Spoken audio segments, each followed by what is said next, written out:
reduced syllabus for April 2011 final exam, and also first term and unit test exam also for this year 2020-21 standard 11th reduced syllabus.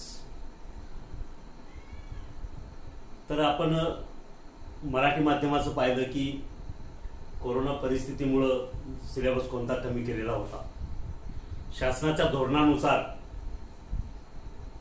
या वर्षासाठी 25% अभ्यासक्रम पूर्ण अभ्यासक्रमाच्या कमी करण्यात आले. 25% syllabus reduced only this educational year.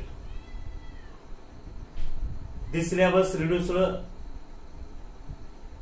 also first term exam, unit test and second term exam. First term exam syllabus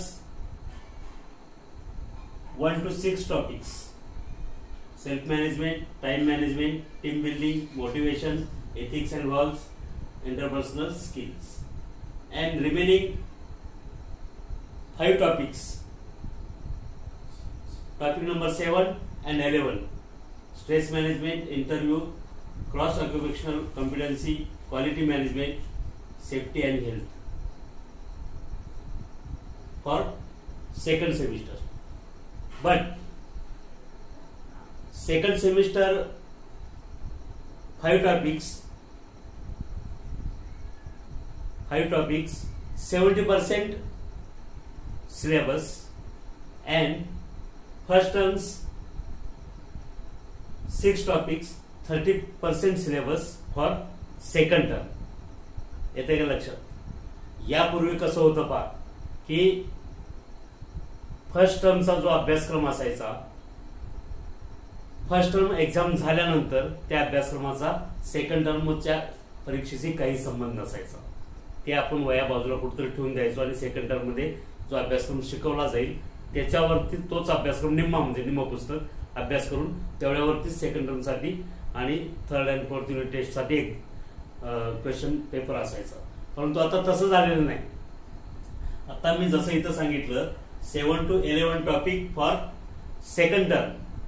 7 ते 11 ही प्रकरणं द्वितीय सत्रासाठी आहेत, परंतु त्या प्रकरणावरती 70% प्रश्न येणार. फक्त 100% प्रश्न एवढ्यावर नाही, तर 70% अभ्यासक्रम जो आहे या द्वितीय सत्राला जी प्रकरण आहेत त्याच्यावरती, आणि पहिल्या सत्राला जी प्रकरणं होती 1 ते 6 ही सुद्धा तुम्हाला द्वितीय सत्रासाठी अभ्यासावी लागणार आहे, आणि त्याच्यावरती 30% प्रश्न येणार. आलं का लक्षात? 30% questions in first term syllabus. प्रथम सत्रामधला जो अभ्यासक्रम आहे त्याच्यावरती 30% येणार. म्हणजे तुम्हाला पूर्ण पुस्तकाचा अभ्यासक्रम या नवीन शैक्षणिक धोरणानुसार मागच्या 2 वर्षापासून अशी परीक्षा पद्धती आहे. गेल्या वर्षी पण अशीच होती.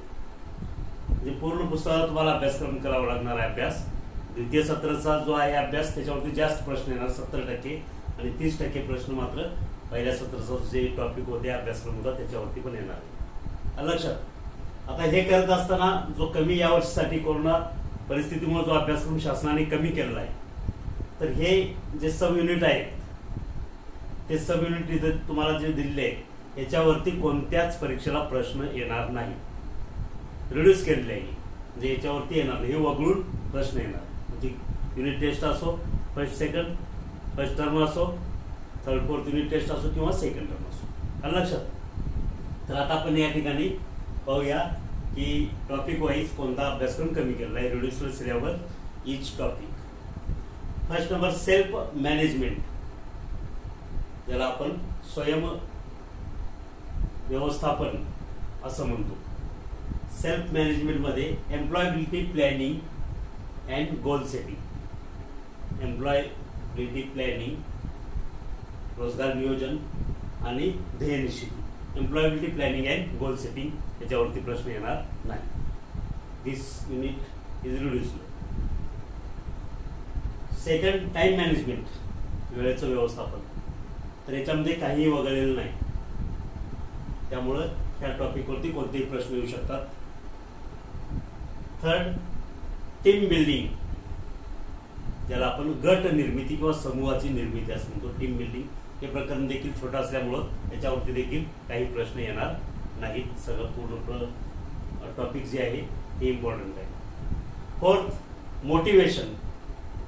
मोटिवेशन अभिप्रेरणा, थेरीज किंवा सिद्धांत, त्याच्यामध्ये क्लासिफिकेशन ऑफ मोटिवेशन, अभिप्रेरणेचं जे वर्गीकरण आहे त्याच्यावरती क्वेश्चन येणार नाही परीक्षेला. नेक्स्ट, इथिक्स अँड व्हॅल्यूज, नीती, तत्वे आणि मूल्ये, ज्याला आपण मराठीत म्हणतो, ethics and values. Remedial measures and laws, याच्यावरती येणार नाही परीक्षेला. Next, interpersonal skill. Interpersonal skill, आंतरव्यक्तीय कौशल्ये. तर याच्यावरती कोणताही भाग वगळलेला नाही, प्रकरण छोटं आहे त्याच्यामुळे हे प्रकरण पूर्ण तुम्हाला अभ्यासावं लागणार आहे परीक्षा दृष्टी, काही वगळलेलं नाही म्हणतं. त्यानंतर 7वां आहे स्ट्रेस मॅनेजमेंट, ताणतणावाचं जे व्यवस्थापन आहे तर ते त्याच्याबद्दल concept of stress management, stress management concept, संकल्पना स्पष्ट करायची, आणि कॉजेस ऑफ स्ट्रेस, कारण, ताणतणावाची कारण आणि संकल्पना, हे याच्यावरती येणार नाही प्रश्न, हे वगळलेलं आहे. पुढचा आहे इंटरव्ह्यू किंवा मुलाखत. तर इंटरव्ह्यू हा भाग परीक्षेचाच नाही तर व्यावहारिक आपल्या जीवनामध्ये जेव्हा तुम्ही कोणताही कोर्स करता, व्यवसाय अभ्यासक्रम असेल किंवा नंतर पुढे जाऊन इंजिनिअरिंग डिप्लोमा असेल, डिग्री असेल, तर त्यावेळी जेव्हा तुम्हाला जॉबला लागायचं असतं तेव्हा त्या ठिकाणी जी प्रोसेस आहे कंपनीमध्ये कामाला लागण्याची, तर त्यातला इंटरव्ह्यू किंवा मुलाखत हा एक भाग फार महत्वाचा आहे. तर त्यापैकी त्या इंटरव्ह्यू ह्या प्रकरणामधलं प्रिपरेशन फॉर इंटरव्ह्यूज, तयारी कशी करायची, आणि dos and don't in interview, म्हणजे इंटरव्ह्यू देत असताना, मुलाखत देत असताना काय करावं आणि काय करू नये, तर हे जे भाग आहे हा वगळलेला आहे. Next 9th number, cross occupational competency. Cross occupational competency, निर्णायक व्यावसायिक क्षमता, यामधलं इंडिपेंडन्सी अँड रिस्पॉन्सिबिलिटी, हे सब युनिट वगळण्यात आलेलं आहे, याच्यावरती क्वेश्चन येणार नाही. पुढचा आहे क्वालिटी मॅनेजमेंट, गुणवत्तेचं व्यवस्थापन, गुणवत्ता व्यवस्थापन किंवा याला गुणवत्ता नियंत्रण व्यवस्थापन, क्वालिटी कंट्रोल मॅनेजमेंट असं देखील म्हटलं जातं. तर याच्यामध्ये क्वालिटी सर्कलचा भाग वगळलेला आहे. त्याच्यामध्ये संकल्पना जे आहेत, concept of TPM, SGA, concept of TQM, ISO and QMS, जे एकंदरीत क्वालिटी सर्कल जे आहे हा भाग वगळलेला आहे, त्याच्यावरती प्रश्न येणार नाही. आणि शेवटचं प्रकरण जे आहे, last topic, safety and health, सुरक्षितता आणि आरोग्य. कंपनीमध्ये काम करत असताना आपली सुरक्षितता महत्वाची आहे, सुरक्षित काम केलं पाहिजे, त्या सुरक्षेच्या उपाययोजना असतात, आणि हेल्थ, आरोग्य देखील महत्वाचं असतं काम करणाऱ्या कर्मचाऱ्याचं. तर या प्रकरणामधलं HIV AIDS safety and precautions हा भाग या ठिकाणी वगळण्यात आलेला आहे. तर या ठिकाणी रिड्यूस्ड सिलेबस सब युनिट दिलेले आहेत, त्याच्यावरती कोणताही तुम्हाला प्रश्न येणार नाही. तर परीक्षेला प्रश्न येणार नाही म्हणजे तुम्ही त्याचा काहीच अभ्यास करायचा नाही, बिंदास झाले असं त्याचा अर्थ होत नाही. जरी हे परीक्षेपुरतं जरी नसलं तर तुम्हाला व्यावहारिक जीवनामध्ये समाजात वावरत असताना या सगळ्याचा त्या ठिकाणी तुम्हाला कुठं ना कुठं वापर करावा लागतो किंवा हे नॉलेज असणं गरजेचं आहे. त्याचबरोबर काही वेळेस काय असतात, एकमेकावर आधारित ते युनिट असतात किंवा सब युनिट असतात, त्यामुळे देखील पुढचं समजण्यासाठी मागचं ते युनिट येणं गरजेचं आहे. त्यामुळे कमीत कमी 1-2 वेळा तुम्ही पुस्तकातून वाचणं गरजेचं आहे. शिक्षकांनी जरी नाही शिकवलं तर त्या ठिकाणी तुम्ही ते स्वयं अध्ययन करायचं, म्हणजे हा भाग जरी परीक्षेसाठी वगळला असला तरी तुम्हाला त्या ठिकाणी स्वयं अध्ययनासाठी आहे.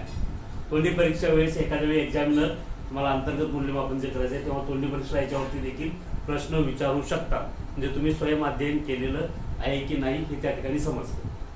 किंवा स्टुडंट्स ऍक्टिव्हिटी जी आहे त्याच्यावरती देखील तुम्ही याच्यावरती स्टुडंट ऍक्टिव्हिटीमध्ये ते जे तुम्हाला प्रोजेक्ट आणि स्टुडंट्स ऍक्टिव्हिटी अंतर्गत मूल्यमापनासाठी करायचं आहे तर त्याच्यामध्ये तुम्हाला ह्याच्यावरती सुद्धा लिहिता येईल. त्यासाठी नाही, फक्त परीक्षेसाठी वगळलेलं आहे. लक्षात, अंतर्गत मूल्यमापन आणि ओरल जे आहे त्याच्यासाठी हे तुम्हाला प्रश्न येऊ शकतात, विचारू शकतात एक्झामिनर किंवा तुमचे क्लास सब्जेक्ट टीचर आहे ते याच्यावरती क्वेश्चन तुम्हाला विचारू शकतो. त्यामुळं स्वयं अध्ययनासाठी हा अभ्यासक्रम आहे, पण परीक्षेसाठी नाही. कोणत्याच परीक्षेला याच्यावरती प्रश्न येणार नाही. ओके.